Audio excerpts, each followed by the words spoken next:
Tumaas na ngang katulad ng langis, nagnanakaw pa ang gobyerno, paano pa aasenso ang ano natin? Ang hinto nila, pagnanakaw at ibaba ang diesel. Puro ano na lang sila, pakita sa TV. Ang nangyayari sa krisis, hindi nila nakikita eh. Hindi naman sapat sa amin ang puro ayuda-ayuda lang.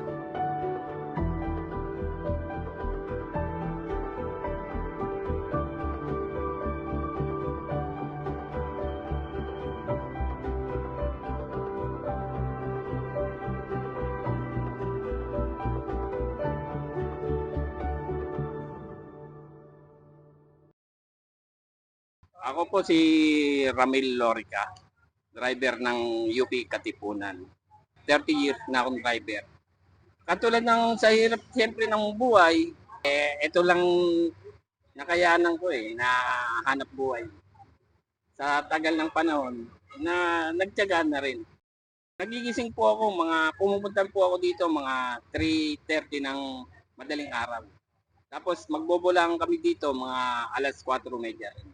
Tapos mga aalis, mga alas 5, kasi pagbolahan, hindi naman conforme kung anong oras ka aalis, kung ano ang mabubulot mo sa bolahan namin.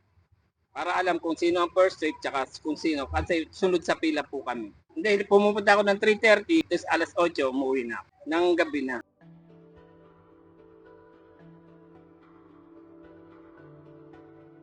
Ang mahirap talaga ang ang gumising ng maga, tapos uuwi ka gabi.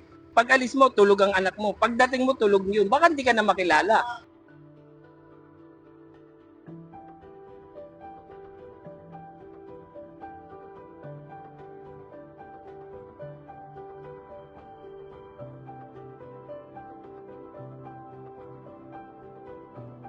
Naepektuhan kami sa diesel. Grabing taas. Dating 56, umabot ng 147.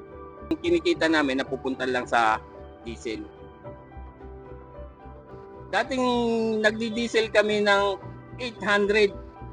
Ikumpara mo sa balik, umaabot ng 1.6. Doblado ang namin dinidiesel.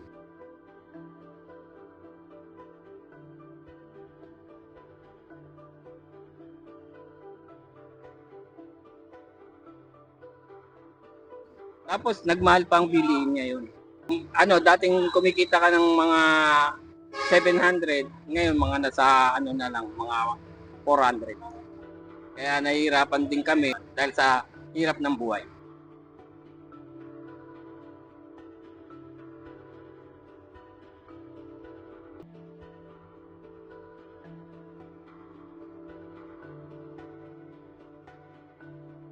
Ang maganda na lang, mas maganda niya, kang ibalik na lang sa dati.